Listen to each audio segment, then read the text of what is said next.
نبی صلی اللہ علیہ وسلم کے دور میں ہر سال ربیع الاول آیا، کہیں ایک ضعیف روایت بھی نہیں ہے کہ آپ نے منایا ہو، یا صحابہ کا دور آیا تو صحابہ نے منایا ہو، کہیں ایک ضعیف روایت بھی نہیں ملتی، اور نہ تابعین نے منایا، نہ ائمہ مجتہدین نے، نہ محدثین نے، کہیں بھی نہیں ہے۔ اس سال خوشی ہوتی ہے، پھر اگلے سال اس مہینے میں آنے میں تھوڑی خوشی ہوتی ہے بھائی، ورنہ میرے تو 15 ماشاءاللہ کونے 15 سے 15 سمجھ لیں آپ بچے الحمدللہ اللہ برکت دے، تو اور وہ ہر مہینے میں کوئی نہ کوئی بچہ مارکیٹ میں آیا ہے، جنوری میں بھی کچھ آئے ہیں، کچھ فروری میں آئے ہیں، کچھ مارچ میں آئے ہیں، تو کیا مجھے جنوری میں بھی خوشی ہوتی ہے، مجھے فروری میں بھی خوشی ہوتی ہے، مجھے مارچ میں بھی خوشی ہوتی ہے؟ مجھے اس وقت خوشی ہوتی ہے جب نیا ورژن مارکیٹ میں آتا ہے، جب اطلاع ملتی ہے خیر خیریت سے اللہ نے ایک اور بیٹا یا بیٹی دے دی، اس وقت میں خوش بھی ہوتا ہوں، عقیقے کی بھی کوشش کرتا ہوں، مبارک باتیں لیتا بھی ہوں، مبارک باتیں پارسل کرتا بھی ہوں۔ اگلے مہینے وہی سال آتا ہے تو ہمیں تو یاد نہیں ہوتا کہ اس مہینے ہمارا بچہ پیدا ہوا تھا، کسی کو بھی یاد نہیں ہوتا، اپنا یاد نہیں ہوتا کہ ہم اس مہینے پیدا ہوئے تھے۔ یہ تو سالگرہ کا کانسیپٹ گوروں کا ہے، انگریزوں کا ہے، اسلام کا تھوڑی ہے۔ یہ یوم پیدائش منانا یہ کس کا کانسیپٹ ہے؟ انگریزوں کا کانسیپٹ ہے۔ وہ 25 دسمبر یوم پیدائش مناتے ہیں، وہ اپنا یوم پیدائش بھی مناتے ہیں، برتھ ڈے جسے کہا جاتا ہے۔ اسلام میں برتھ ڈے کا کوئی تصور ہے نہیں ہے نا تصور، تو نبی کا برتھ ڈے بھی منانا کہاں سے جائز ہو گیا؟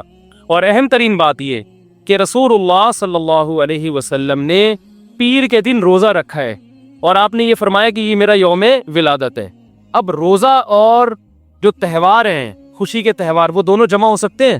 عید کا دن روزے کا ہو سکتا ہے؟ روزہ رکھا شاید اسی حکمت سے کہ لوگ اس کو خوشی کا دن بنانا نہ شروع کر لیں۔ عید کے دن روزہ رکھنا جائز ہے؟ رمضان ختم ہوگا تو عید آئے گی، ختم نہیں ہوگا تو عید نہیں آئے گی۔ تو تہواروں پہ نہاتا بھی ہے انسان، بتیاں بھی لگاتا ہے، اچھے کپڑے بھی پہنتا ہے، اچھے چپل بھی پہنتا ہے، مبارک بادیں بھی دیتا ہے۔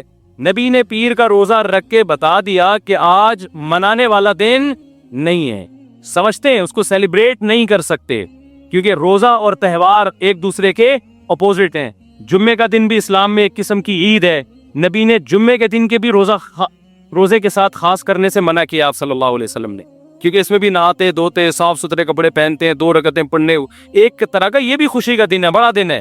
لہذا جمعے کو بھی نبی صلی اللہ علیہ وسلم نے اسپیشلی روزہ رکھنا کہ جمعے کا اس لیے میں رکھوں گا، یہ منع ہے۔ ویسے آپ کو چھٹی ہوتی ہے کسی کی، آسان ہے جمعے کا، وہ ایک الگ بات ہے، لیکن اسپیشل فضیلت سمجھ کے جمعے کا روزہ رکھے گا تو یہ عمل کیا ہو جائے گا؟ بدعت۔ تو آپ ایک طرف اس کو عید کا دن بھی کہہ رہے ہو، اور ایک طرف آپ کہہ رہے ہو کہ یوم ولادت پہ نبی نے بخاری کی حدیث سے روزہ بھی رکھا ہے، تو یہ باتیں نبی کی تعلیمات کے بالکل اگینسٹ ہیں، سمجھتے ہو؟ ایک اور بات جو میں اکثر کرتا رہتا ہوں کہ یہودیوں کے لیے بڑا دن تھا اتوار، ہفتہ، جو ان کا ایک قسم کا عید کا دن نا، مبارک دن۔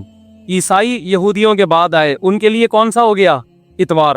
چرچ جاتے ہیں نا، اور بڑا دن ان کے لیے اتوار ہے نا، تو ہم عیسائیوں کے بعد آئے تو ہمارے لیے پیر ہونا چاہیے تھا، لیکن اسلام نے پیر نہیں، حالانکہ وہ تو نبی کا یوم ولادت بھی ہے، تو وہ تو بطریق اولا ہونا چاہیے تھا، لیکن اسلام نے کیا کر دیا؟ نہ اس دن کو اہمیت نہیں دی، نہیں، واپس جمعے کو چلے جاؤ۔ شاید اس میں یہ حکمت تھی کہ کہیں یوم ولادت کو سیلیبریٹ کرنا نہ شروع کر دیں لوگ، مبارک بادیں دینا نہ شروع کر دیں، منانا نہ شروع کر دیں۔ تو روزہ تو بالکل تہوار کے اگینسٹ ہے، اور ویسے بھی عید میلاد النبی رات کو منائی جاتی ہے زیادہ۔ اسلامی تہواروں میں کوئی تہوار بھی رات کو منانے کا نہیں ہے، اسلام میں راتیں عبادتوں کے لیے ہے، منانے کے لیے نہیں ہے۔ تہوار ہمیشہ دن میں منائے جاتے ہیں، جمعے کی نماز دن کی روشنی میں ہوتی ہے، مغرب کے بعد ہوتی ہے۔ ہم جمعہ جو مناتے ہیں دن کی روشنی میں مناتے ہیں نا۔ عید الفطر کب مناتے ہیں؟ مغرب کے بعد، نہا دھو کے تیار ہو کے گلے ملتے ہیں، یہ صبح کے وقت۔ عید الاضحیٰ کب ہوتی ہے؟ صبح کے وقت۔ غیر مسلموں کے تہوار رات کو ہوتے ہیں۔ عیسائیوں کا کرسمس کب ہوتا ہے؟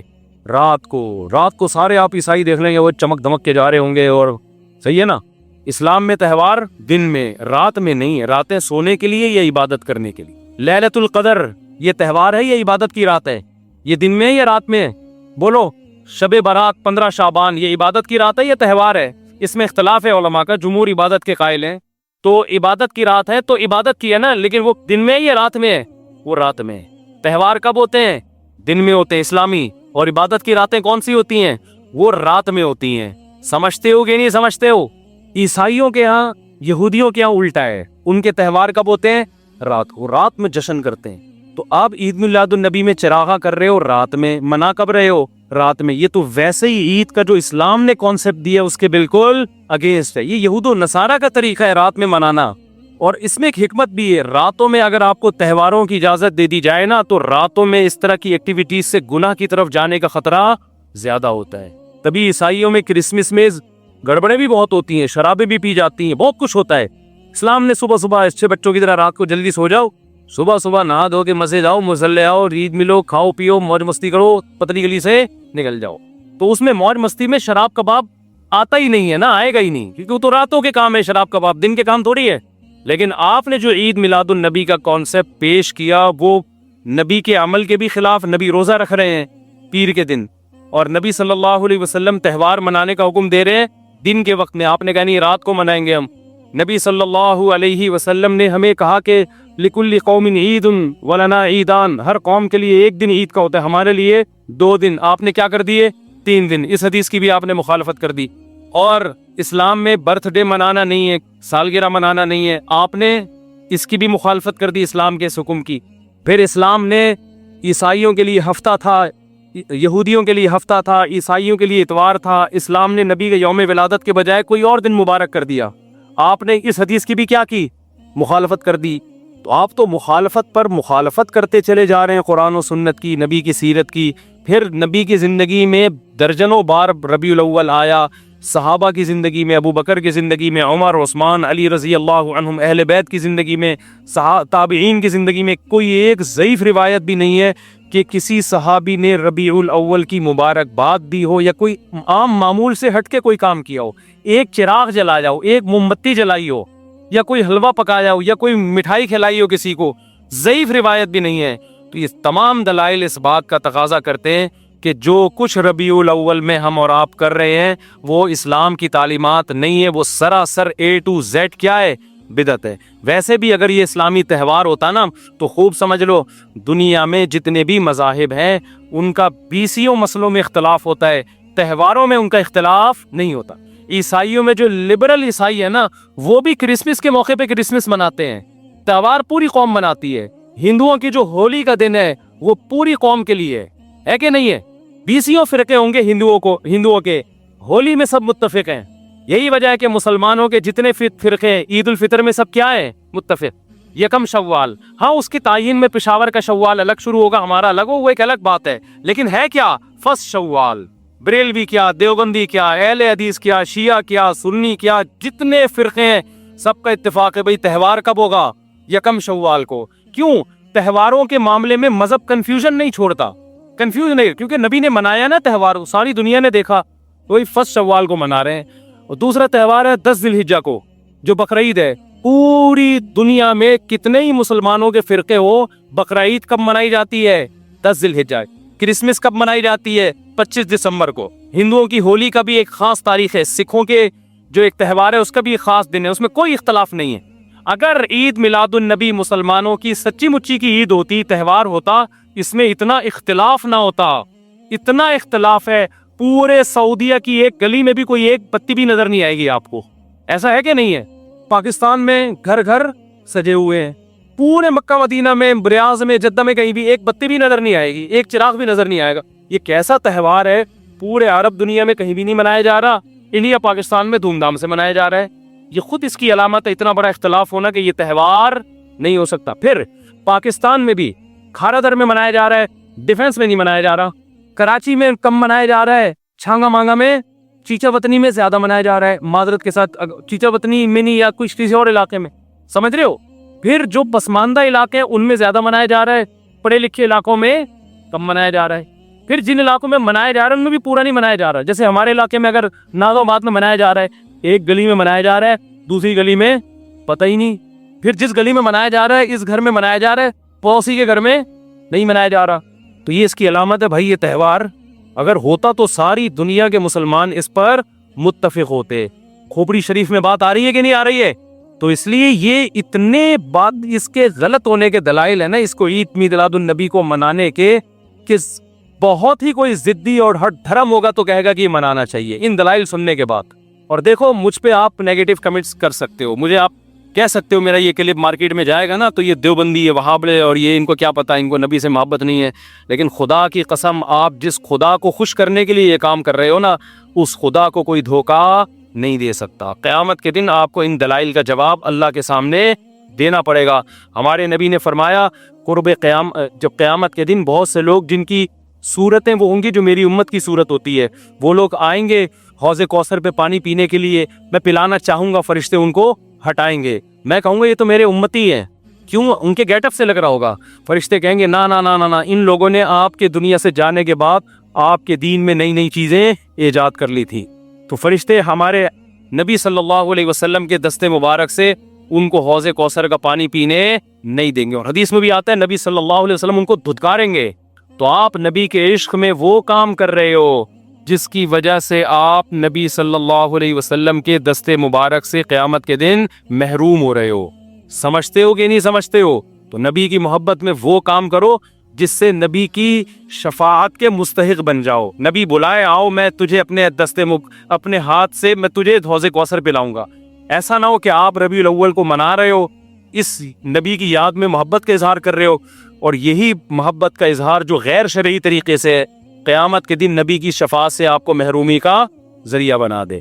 سمجھتے ہو کہ نہیں سمجھتے؟ باقی کمنٹس ایسے جب کلپ جاتا ہے تو بہت لوگوں نے الٹے کمنٹس لکھے ہوتے ہیں, وہاں بڑے اور یہ, اور لکھ دو بھائی گورنمنٹ کی طرف سے کوئی پابندی نہیں ہے, ہم بھی میدان حشر میں جائیں گے, آپ بھی میدان حشر میں آؤ گے. تو اگر اللہ آپ کے دلائل سے متاثر ہے تو ہمیں کوئی اعتراض نہیں ہے. ہمیں تو یہی سمجھ میں آ رہا ہے کہ نہ نبی نے منایا, نہ صحابہ نے منایا, نہ تابعین نے منایا.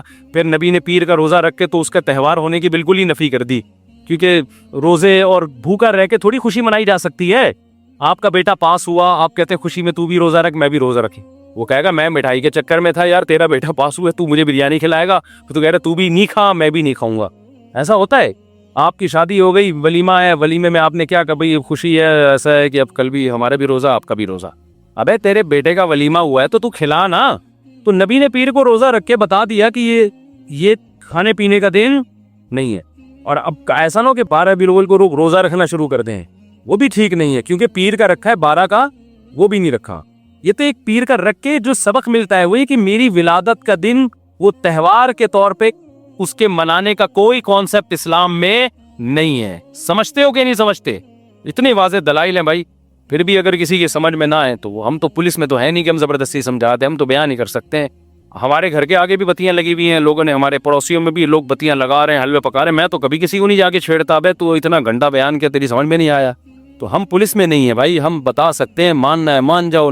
میں نے جس دن محرم کے حلیم کے دیگ کے خلاف بیان کیا, اسی رات پوری گلی میں ہمارے دیگیں چلتی رہی ہے نا, وہ لڑکے گھوٹے لگاتے رہے. تو مجھے کسی نے کہا لڑکوں کو بتاؤ جا کے کہ آج بیان ہوا ہے اور آج ہی آپ یہ کام کر رہے ہو. میں نے کہا یار ہم پولیس میں نہیں ہیں, ہم نے جو بات کرنی تھی کر لی. اب یہ لڑکے لونڈے لپاڑے لگے ہوئے ہیں, اللہ کسی کو دیگ میں گرا کے مار دے وہ خود ہی سزا دے دے. بعض دفعہ اللہ کا غضب آتا ہے, آپ الٹ گئے دیگ کے اندر ہی گر گئے آپ. تو میں نے کہا ہم تو بد دعا بھی نہیں کر سکتے, تو ہمارا کام ہے سمجھانا. ہم نے سمجھا دیا, اب کون دیگ میں کیا کر رہا ہے, کون دیگ کے اندر گھس رہا ہے, کون کھا رہا ہے, یہ ہمارے ہیڈ ایک, یہ پولیس کا کام ہے, ٹھیک ہے نا. پولیس کرے گی تو ٹھیک ہے, نہیں کرے گی تو پولیس سے اللہ پوچھ لے گا. پولیس نہیں کرے گی, پولیس کہے گی گورنمنٹ نے منع کیا ہوا ہے, تو گورنمنٹ جانے, اللہ جانے. ہمارا کام پیغام پہنچانا ہے, ہمارا کام پیغام مسلط کرنا نہیں ہے. تو ربیع الاول کو عید میلاد النبی منانا ہم یہی کہتے ہیں جائز نہیں ہے. اس کے اتنے سارے دلائل ہیں, پھر بھی کسی کی سمجھ میں نہ آئے تو پھر وہ جانے. پڈے بازی نہ کرو, لوگوں کو جا کے نا تانے نہ دیا کرو, بس اس سے نقصان ہوگا. مفتی صاحب, کسی شخص کے مرنے کے بعد کون سی چیز کا ثواب اسے پہنچانا ہے؟ کوئی بھی نیکی کا ثواب پہنچا سکتے ہیں. شادی کر کے دل میں نیت کرے, اس کا ثواب کس کو پہنچے؟ مرحوم کو پہنچے. مفتی صاحب, اگر کوئی شخص یہ کہے کہ یہ جادو یا خیر حلیم, کیا ہے بھائی حلیم میں نے اللہ کے نام کی بنائی, یہ حلوہ یا خیر میں نے اللہ کے نام کی بنائی, اللہ کے نام پر دی ہے, کھا لو. بھائی حلیم تو اللہ کے نام پہ ہی بنتی ہے, حلوہ بھی اللہ کے نام پہ بنتا ہے, تو غریب کو کھلا دو اللہ کے نام پہ. لیکن ربیع الاول ہی میں کیوں؟ اس کا مطلب آپ اس کو منا رہے ہو نا, تو منانا غلط ہے, مناؤ مت اس کو. تو حلوے پکا کے ہی تو منایا جاتا ہے. لوگ کہتے ہیں اس میں کیا خرابی, ہم حلوہ پکا رہے ہیں. بھائی آپ کسی بھی ٹائم پہ پکا سکتے تھے نا, اسی میں کیوں پکا رہے ہو آپ؟ اس کا مطلب آپ اس کو منا رہے ہو. منانا تو جائز نہیں ہے نا, جو اللہ نے منانے کے لیے جو دن رکھے ہیں وہی دن صحیح ہیں. اور ویسے بھی یار حلوے مانڈے میٹھی چیزیں ہیں, میٹھی چیزیں کھا کھا کے لوگ مر رہے ہیں, ویٹ بڑھتا ہے. سنت ہے روزے رکھنا, روزے لوگوں کو روزوں پر لے کر آئیں کسی طریقے سے, حلوے مانڈے مت کھائیں.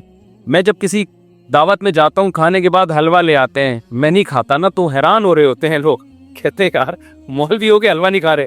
تو میں نے کہا یار آپ لوگوں نے مولویوں کو بدنام کر دیا. ہم نے اپنے جتنے اساتذہ دیکھے ہیں وہ کوئی بھی حلوہ ہم نے نہیں کھاتے ہوئے دیکھا, تھوڑا کھاتے ہوئے. میرے جو پیر و مرشد ہیں اب تو بیمار ہو گئے، ورنہ اتنے روزے رکھتے تھے گرمیوں میں جو میرے شیخ تھے. سفر میں بھی روزے پہ روزہ، ہم نے ان کے ساتھ سفر بھی کیا، ہر وقت روزہ، پھر صدقات و خیرات اتنے، جہاں جا رہے ہیں پیسے دے دیں. تو ایسے پیر بھی مارکیٹ میں ہوتے ہیں الحمدللہ. تو کبھی ہمارے والے مولویوں کے پاس آئیں تو پتہ چلے گا انشاءاللہ. اور ہمارے سارے اکابر اسی طرح تھے، دبا کے روزے رکھتے تھے. میری دادی حضرت مولانا عبد الرحیم رائے پوری رحمۃ اللہ علیہ سے بیعت تھیں، اللہ مغفرت فرمائے. وہ کہتی تھیں وہ اتنا تھوڑا کھاتے تھے نا، 2 نوالے، اور بولتے بھی بہت پست تھے. یہ بزرگ ہوا کرتے تھے ونس اپون اے ٹائم. اب بزرگ وہ ہے جو سب سے زیادہ پھوڑ رہا ہو بیٹھ کے. اب آپ کہیں آپ بھی تو 2 پراٹھے پھوڑ کے بیٹھے ہیں، تو اپنے خرچے پہ پھوڑا ہے نا. اور دوسری بات یہ کہ 2 پراٹھے کب پھوڑے ہم نے، کتنا بھوکا رہنے کے بعد پھوڑے ہیں.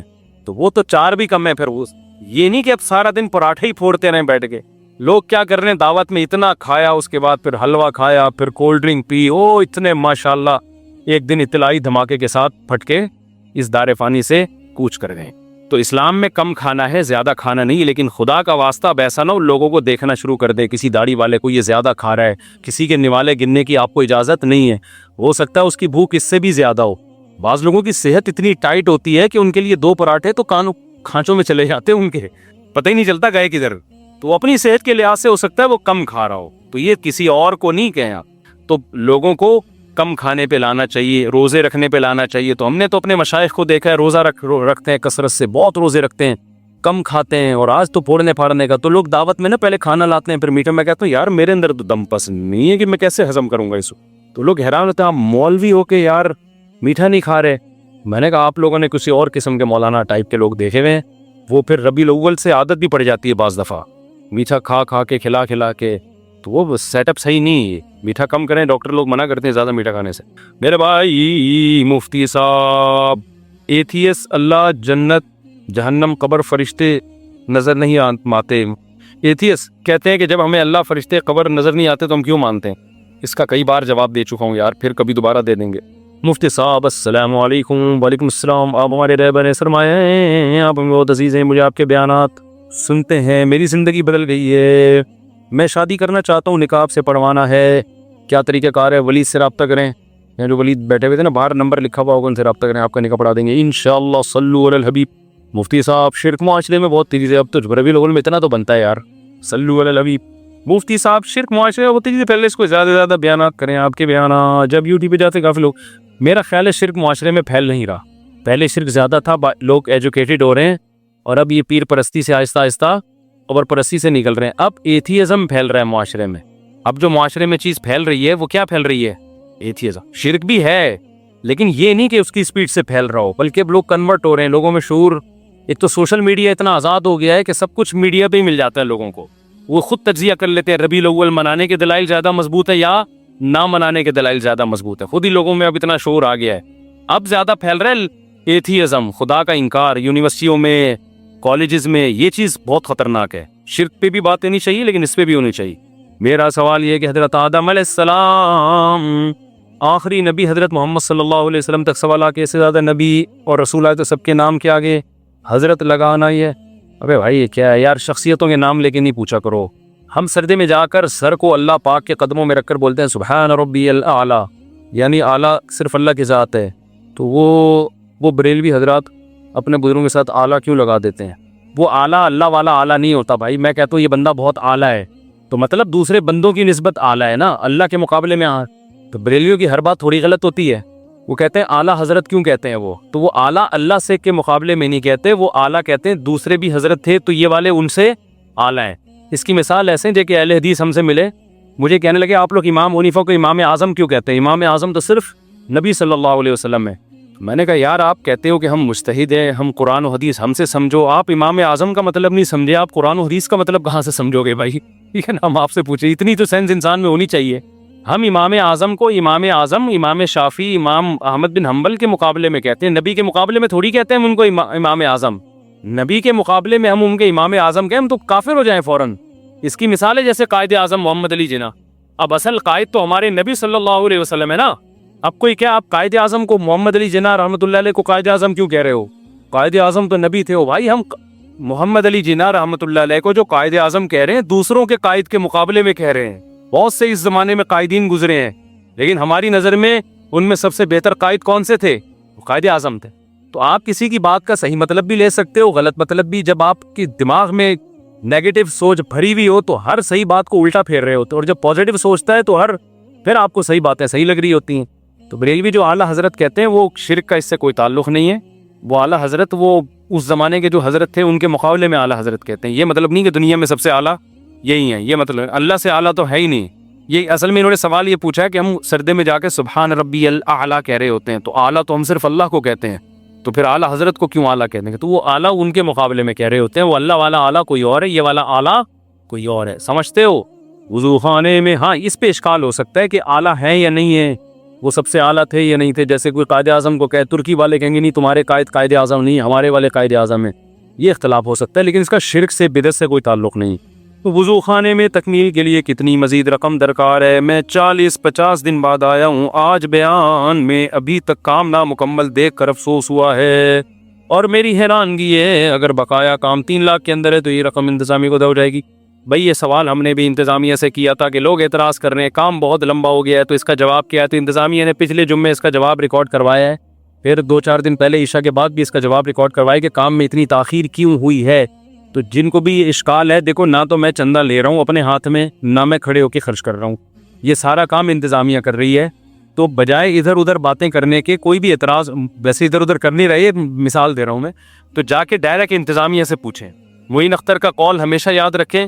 انور مقصود نے معین اختر سے پوچھا تھا کہ آپ کے ماموں کیا کرتے ہیں, اس نے کہا ماموں کی باتیں کس سے پوچھیں؟ ماموں سے. تو انتظامیہ آپ کو مطمئن کر دے گی کہ کام میں تاخیر کیوں ہوئی ہے. اکرم بھائی ہیں اور بھی 2 جو بھی لوگ یہ کام کر رہے ہیں ان سے جا کے آپ پوچھیں, وہ یہاں اثر میں ہوں گے انشاءاللہ. جمعے میں اکثر ابھی تو چلے گئے. اگر وہ آپ کو سیٹسفائی نہ کر پائیں اور آپ کو لگے واقعی کوئی گڑبڑ ہو پھر مجھے بتائیں آپ, پھر میں پوچھوں گا بھائی آپ نے چندے کا اعلان مجھ سے کروایا تو پھر یہ گڑبڑ کیوں ہو رہی ہے؟ کوئی کرپشن سامنے آتی ہے یا کوئی واقعی وجہ سامنے آتی ہے؟ کیونکہ میری ان سے بات ہوئی ہے, انہوں نے مجھے مطمئن کر دیا ہے کہ بھئی یہ وجوہات تھی تاخیر کی. سمجھتے ہیں؟ تو آپ ان سے پوچھ لیں, مطمئن کر دیں گے انشاءاللہ. اور بات یہی ہے کہ کوئی 2-4 آدمی ایک اماؤنٹ بتا دیں کہ کتنا اماؤنٹ ہے, تو وہ پورا دے کے نا جان چھڑائی جائے. لامتناہی جو چندہ آ رہا ہوتا ہے نا, یہ ٹھیک نہیں ہوتا.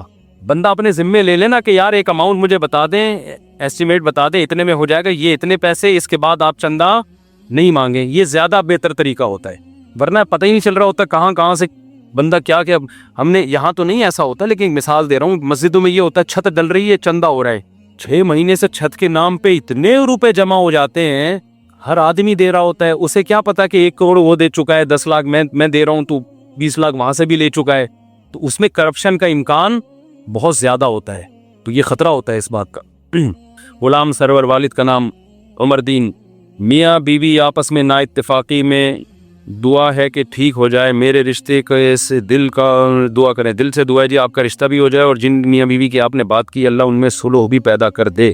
میری والدہ کی طبیعت ٹھیک نہیں ہے اور میری سسٹر کے پر فالج کا اٹیک ہوا ہے, دل سے دعا ہے بھائی اللہ تعالیٰ آپ کی سسٹر کو بھی آپ کی والدہ کو بھی شفا عطا فرمائے. آج کل کافی پریشانی میں ہوں, گھر میں اکیلا کمانے والا ہوں, پوری گھر کی ذمہ داری مجھ پر ہے, مگر کام پر نہیں جاتا, ہر وقت سستی رہتی ہے, گھر تباہ ہو رہا ہے. سستی ہے, اس کا علاج ہے چترول لگوائیں اپنے کسی سے, اس کا وظیفوں میں علاج نہیں ہے, حقیقت ہے. اصل میں جب گھر کا کوئی بڑا نہ ہو نا, اس کا روب نہ ہو, تو نوجوان نسل سست بھی ہوتی ہے, تباہ بھی ہوتی ہے. ان کا علاج نفسیاتی ڈاکٹروں کے یا وظیفوں کے پاس نہیں ہے, اس کا علاج یہ ہے کہ باپ سے طبیعت سے نا اپنی دھلائی کروا لیں. مجھے سست آدمی پر اتنا غصہ آتا ہے, آپ کو کیا بتاؤں, سست مجھے بہت غصہ آتا ہے, کیونکہ وہ کمبخت کسی کام کا نہیں ہوتا. تو گھر میں کوئی سست ہے نا, تو اس کا حل صرف اور صرف ایک ہے کہ بڑا کیا کرے, اس کے چھوٹا بھائی سست ہے تو بڑا کیا کرے, چترول لگائے. یوٹیوب پہ ایسی ویڈیوز ڈالنے پر پابندی ہے جس میں چترول کی بات ہو. یوٹیوب ایکشن لیتا ہے, آپ لوگوں کو مار پیٹ کی ترغیب دے رہے ہیں, تو چترول کو ہم پیار سے کچھ اور نام رکھ لیں, چترول نہیں لگائیں. کیا سروس کروائیں. یوٹیوب میں نا اس طرح کی ویڈیوز کو فوراً ایکشن لیتے ہیں. انہوں نے کیا کہہ دیا تھا LGBT پہ لعنت بھیجیں, وہ پھر ہمیں ہٹوانا پڑا کہ وہ لعنت بھیجیں LGBT والوں پہ. وہ لوگ بھائی لعنت کیوں بھیجوا رہا ہے, صحیح ہے نا, تو پھر وہ ہٹانی پڑتی ہے. تو چترول کو ہم پیار سے آئندہ سے کہا کریں گے اس کی سروس کروائیں. ٹیوننگ زیادہ اچھا لفظ ہے, بلکہ دونوں ہو جائیں تو زیادہ اچھا, ٹیوننگ بھی ہو جائے. اور تو جو گھر میں سست ہے نا, باپ کا کام ہے کہ اس بچے کی طبیعت سے سروس بھی کرے اور اس کی ٹیوننگ بھی ہو. چھوٹا بھائی یہ کام کر رہا ہے تو بڑے بھائی کی ذمہ داری ہے کہ وہ اس کی سروس اور ٹیوننگ کر کے بہترین بن جائے گا انشاءاللہ. بڑے بڑے پوستیوں کو ہم نے بہت عظیم انسان بنتے ہوئے دیکھا ہے. یہ نفسیاتی ڈاکٹروں کے بس کے بات نہیں ہے, اس کا میڈیکل سائنس سے کوئی تعلق نہیں ہے, یہ واجب الٹیوننگ ہے, یہ لوگ سمجھ رہے ہیں نا. تو یہی حل ہے اس کا. اللہ کا شکر ہے ہمارے باپ نے بھی ہمیں مارا ہے, ہمارے بھائیوں نے بھی ہمیں مارا ہے, الحمدللہ. ہم تو پٹے ہیں اللہ کے فضل سے. آج ہم جو ممبر پہ بیٹھے ہیں, اگر نہ پٹے ہوتے ہم گٹکا کھا رہے ہوتے کہیں بیٹھے. سست پڑا ہوا ہوتا میں ابھی بھی. ہم بھی ایسے سست تھے, ہم کوئی ایسے چست تھوڑی تھے شروع سے ہی. اسکول جاتے ہوئے جو مجھے سستی ہوتی تھی, میں اگر اس کے واقعات آپ کو سناؤں آپ حیران ہو جائیں. دلچسپی تھی جو سب بچوں کو ہوتی ہے, کھیل رہے ہیں, فٹ بال کھیل رہے ہیں, ہاکی کھیل رہے ہیں اس میں. اور پھر اسکول جانے کا جب ٹائم آتا تھا نا, ایسے لگتا تھا جیسے میں ایسے بستر سے اٹھتا تھا جیسے قبر سے نا مردے کو اکھاڑا جا رہا ہے, اور وہ بھی پرانی قبر سے. مردہ چپک جاتا ہے نا قبر کے اندر. تو ابا ایک دفعہ لے کر آئے, تو بولے یار روز کا ڈرامہ لگایا ہوا ہوتا ہے اس نے. جب ٹیوشن کی بات آتی ہے, میرا اپنی حالت یہ تھی, جب ٹیوشن کی بات آتی ہے ویسے کھیل رہا ہوگا, بھاگ رہا ہوگا, دوڑ رہا ہوگا. جہاں ٹیوشن کی بات ہے ایسے لگتا تھا کہ جیسے پتہ نہیں کوئی قہر آ رہا ہے, کیونکہ ٹیوشن میں بھی پٹنا ہوتا تھا نا جا کے. ہمیں میڈم پڑھاتی تھی, اللہ ان کی عمر میں اور برکت دے, الحمدللہ زندہ ہیں وہ ابھی تک, اللہ اور برکت دے. وہ میری ٹیچر تھی. ہوم ورک میں ہم سستی کرتے تھے, تو جیسے ہی انہوں نے دیکھا نا یہ ہوم ورک نہیں کیا, تو یہ پٹاخ کر کے تھپڑ آتا تھا. تو میں سوچتا تھا کہ وہاں بھی پٹنا ہے, یہاں بھی پٹنا ہے, تو پلس مائنس کرتا تھا کہاں کم پٹائی ہوگی. ان کا تھپڑ زناٹے دھار ہوتا تھا نا جو میڈم تھی ہماری, ایسا زور جا کے. وہ پہ بیزتی زیادہ تھی, سب کے سامنے پٹتے تھے. یہاں گھر میں تو بہن بھائیوں کے سامنے پٹ رہے ہیں, آج ہم پٹے کل وہ پٹے گا, عزت برابر ہو جائے گی دونوں کی. تو ابا ایک دن مجھے یاد ہے ایک پائپ لے کر آ گئے کہ یار روز کی ڈانٹ سے بہتر ہے ایک دفعہ طبیعت سے لگا دو چترول. تو وہ نوبت نہیں آئی, میں اسی دن سے انسان کا بچہ بن گیا کہ یار ابا آپ جو ہے نا زیادہ فارم میں آ گئے. تو آج تو گھروں میں یار ماں باپ نے بالکل ہی سختی چھوڑ دی ہے. ایک بات خوب سمجھ لیں, اصل میں تو جو کام محبت سے ہوتا ہے وہ مار دھاڑ سے نہیں ہوتا. اصل تو یہی ہے, بچے کو محبت دے, اس کی ساری ضرورتیں پوری کریں, پیار سے سمجھائیں. زیادہ تر بچے وہ سیدھی انگلی سے ہی قابو میں آ جاتے ہیں, انگلی ٹیڑھی کر کے گھی نہیں نکالنا پڑتا, وہ تمیز سے چلے جاتے ہیں. کچھ بچے بہت ہوتے ہیں تو پھر بے تحاشا نہ ماریں, یہ جو میں کہہ رہا ہوں ٹیوننگ چترول تھوڑا بہت, کیونکہ ہم نے یہ ظلم بھی دیکھا ہے. بعض بچوں کو ماں باپ بہت زیادہ پیٹتے ہیں, اس کا میں قطعاً قائل نہیں ہوں. ہمارے ابا نے بھی ہمیں مارنا ہوا تو 6-7 تھپڑ لگا دیے, وہ بھی بہت ہی جب ایکسٹریم لیول پہ ہم پہنچتے تھے, ورنہ وہ محبت زیادہ دیتے تھے. الحمدللہ ہمارے والد صاحب نے ہمیں محبت زیادہ دی ہے, مارا کم ہے, تبھی اس مار کے سائیڈ افیکٹ نہیں ہوئے. اور والد صاحب نے جب بھی مارا نا اس کی تلافی کی ہے. بعد میں انہوں نے اتنی محبت دی, پھر تفریح پہ پیسے دے رہے ہیں, یہ لا رہے ہیں وہ لا رہے ہیں, تاکہ اس مار کے جو سائیڈ افیکٹ ہے نا, ایک بغاوت کے جذبات پیدا ہوتے ہیں, وہ سائیڈ افیکٹ کیا ہو جائے, ختم رہ جائے. اس مار نے جو اینٹی بایوٹک کا کام کیا ہے تو برے جراثیم مر جائیں اور اچھے والے نہ مریں.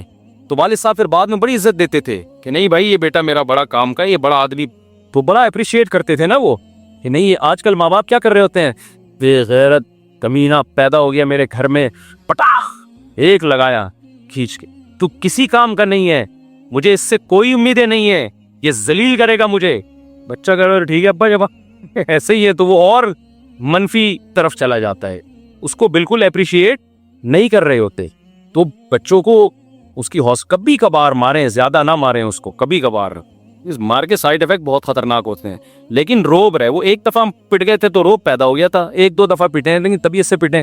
وہ طبیعت بھی ہمارے لحاظ سے نا, یہ جنگلیوں کی طرح جو بچوں کو مار رہے ہوتے ہیں یہ والی نے, کیونکہ میں ایسے کیس جانتا ہوں ماں باپ نے بہت مارا ہے بچوں کو, بڑے بھائی نے بہت مارا, قاری صاحب نے بہت مارا, بچے کی زندگی ہمیشہ کے لیے برباد ہو گئی, وہ جنگلی بن گیا. تو رسپیکٹ بھی دیں اس کو, اگر کبھی مارا ہے تو اس کو عزت دیں. میں ایک واقعہ سناتا ہوں, اس سے آپ کو سمجھ میں آ جائے گا کہ کیسے بچے کو موٹیویٹ کرنا ہے. ہمارے ایک امریکہ سے دوست آئے, بڑا دلچسپ واقعہ, آپ کو مزہ بھی آئے گا, آپ کی تھکن بھی ختم ہوگی. امریکہ سے ایک عالم ہے, ایک مسجد میں خطیب ہے, میرے بیانات بھی سنتے, یہ واقعہ بھی وہ سن رہے ہوں گے. تو وہ آئے کراچی نا, ملاقات ہوئی میری ان سے. مجھے کہنے لگے مفتی صاحب, سوئمنگ کی بات چل رہی تھی, مجھے کہنے لگے مفتی صاحب ہمارے جو یہاں کے ماحول میں اور امریکہ کے ماحول میں بڑا فرق ہے. امریکہ میں نا ماں باپ بھی اپنی اولاد کو عزت دیتے ہیں, یہاں عجیب اسٹائل ہے, یہاں تو عزت ہی نہیں دے رہے, تانے کوسنے ہی بھی چل رہا ہوتا ہے سارا. پھر مجھے انہوں نے واقعہ سنایا کہ ایک سوئمنگ پول میں میں گیا, وہاں بچوں کا سوئمنگ پول تھا, ایک گوری تھی اور ایک دیسی ماں, کراچی یا لاہور کی کوئی خاتون تھیں, وہ بھی اپنے بچے کو لے کر آئیں سوئمنگ سکھانے کے لیے, اور ایک انگریز عورت تھی, وہ بھی اپنے بچے کو لے کر آئی سوئمنگ سکھانے کے لیے. کہہ رہے میں کھڑا ہوا دیکھ رہا ہوں منظر. اب پول میں چھلانگ لگانے کے لیے دیسی ماں بھی اپنے بچے کو کہہ رہی ہے کہ بھائی بیٹا تو چھلانگ لگا, اس میں اتر, وہ نہیں اتر رہا, ڈر رہا ہے. گوری بھی کھڑی ہوئی ہے, وہ بھی اپنے بچے سے کہہ رہی ہے کہ بیٹا چھلانگ مارو, وہ بھی ڈر رہا ہے. انہوں نے کہا گوری کیسے کہہ رہی ہے اپنے بچے کو نا, کیسے موٹیویٹ کر رہی ہے, دیکھو بیٹا تم, انگلش میں نا اس کو سمجھا رہی ہے, دیکھو تم چھلانگ لگا سکتے ہو, مجھے پورا یقین ہے, یہ تمہیں جو ڈر لگ رہا ہے تم ڈرپوک ہو نہیں, تم بہادر ہو, تم جب چھلانگ لگاؤ گے تمہیں دیکھ کے دوسرے بچے بھی آئیں گے, تم ان کے ہیرو بن جاؤ گے. یہ اس طرح سے سمجھا رہی ہے, اور تم کر سکتے ہو, تمہارے اندر یہ ہمت ہے, مجھے پتا ہے, تم ویسے ہی اوپر سے ڈر رہے ہو, تم تو بڑے بہادر ہو. اور کہہ رہے وہ دیسی ماں کیا کر رہی ہے, بے غیرت, $50 ضائع کرا دیے کمینے. اب وہ گالیاں تو میں مسجد میں دے نہیں سکتا تھا جو وہ دے رہے, $50 کمینے, یہ تیرے باپ کی کمائی ہے, حرام کی کمائی ہے. روزانہ $50 لے کے میں آتی ہوں اور تو کم بخت یہی ڈرامے تو نے لگائے ہوئے ہوتے ہیں. پٹا تھپڑ لگا رہے نا اس کو, پتہ نہیں تھپڑ لگائے نہیں لگائے, لیکن یہاں ہوتا تو طبیعت سے کوٹتی اس کو, وہ تو وہاں شاید تھپڑ پہ پاپت دی ہے شاید, تو اس کو تانے دے رہی ہے کمینہ, بے غیرت. اور یہ مجھے پتا تھا یہ آگے یہی ڈرامے کرے گا, پیسے ضائع کر دیے. بچے کو بار بار یہ باور کرایا جا رہا ہے کہ میری نظر میں پیسوں کی ویلیو, یعنی مجھے غم اس بات کا نہیں ہو رہا کہ تو سوئمنگ نہیں سیکھ رہا, غم اس بات کا ہو رہا ہے پتہ نہیں $50 تھے, $100, مجھے بھی یاد نہیں, پیسے ضائع کرا دیے میرے. اور کمینہ, بے غیرت, مجھے پتا تھا تو نے یہ آگے یہی ڈرامے کرنے ہیں, کہ اس میں بچہ کو کوئی حوصلہ پیدا ہوگا ہے بھائی. بچہ کہے گا ہم تو خاندانی کمینے بھی ہیں, ہم خاندانی کہیں بے غیرت بھی ہے, ہم تو ماں باپ کے جو ہے نا, ہو سکتا ہے وہ اس ان تانوں سے متاثر ہو کر چھلانگ لگا دے, سوئمنگ سیکھ جائے, تو سوئمر تو اچھا بن جائے گا, تمیز کا انسان کا بچہ نہیں بنے گا, وہ اپنی اولاد کی بھی ایسی تربیت کرے گا. تو ہم بھی اپنے ابا اماں سے پٹے ہیں الحمدللہ, لیکن عزت بھی انہوں نے بہت دی ہے, تو عزت بھی دے, کبھی کوشش کرے. ہر آدمی میرے جیسا ہوتا بھی نہیں بچپن میں نا, ہر بچہ, اکثر بچے تو تمیز سے ان کو سمجھاؤ سمجھ جاتے ہیں, محبت سے. تو ہم نہیں سمجھ رہے تھے, ابا نے چترال لگانا شروع کر دیے اور ہم پر احسان کیا, بڑے بھائی سے بھی پٹے الحمدللہ. تو اس کا نتیجہ ہے کہ آج پٹا کے الحمدللہ یہاں بیٹھے ہوئے. اگر نہیں پٹتے ہم, اور وہ ابا ہمیں ایکچولی کر کے ہی سمجھا رہے ہوتے, ہم تو ٹیوشن نہیں جاتے, ہم تو پھر پتہ نہیں کیا بن رہے ہوتے, نہ اسکول کی تعلیم ہوتی نہ مدرسے کی ہوتی, ہم کہیں بیٹھے ہوئے ہوتے, کہیں سٹا مٹا لگا رہے ہوتے. کیونکہ جب کچھ بھی کسی کام کا بھی, یا تو میں روحانی سینٹر کھول کے بیٹھا ہوا ہوتا, جن ٹرائل بھوت بھگا رہا ہوتا, اور آج کروڑپتی ہوتا. پھر میں صرف شادیاں نہیں کرا رہا ہوتا, لوگوں کو شادیوں کے پیسے بھی دے رہا ہوتا میں, کیونکہ روحانی علاج والوں کے پاس جو پیسہ ہوتا ہے نا, نوٹ گننے کی فرصت نہیں ہوتی, کیونکہ کسی کام کے تو ہوتے نہیں ہیں, تو پھر روحانی علاج شروع کر دیتے. یا تو میرا بھی کوئی روحانی سینٹر ہوتا, تعویذ ونڈو کا بزنس کر رہا ہوتا, حصار کھینچ رہا ہوتا جن چڑیل بھوت بھگانے کی بات, یا پھر ہم کہیں چرسیوں میں بیٹھ کے لائف کو کیا کر رہے ہوتے, انجوائے کر رہے ہوتے. ابھی کچھ بھی نہیں کرو تو چرس تو پیو نا یار. تو یہ ہے, تو یہ ہوتا ہے میرے بھائی. بہت زیادہ ہو گیا, پھر انشاءاللہ. تو یہ پوستی پن کا میں نے آپ کو علاج بتایا, اپنے آپ کو 1-2 دفعہ کسی سے پٹوانا.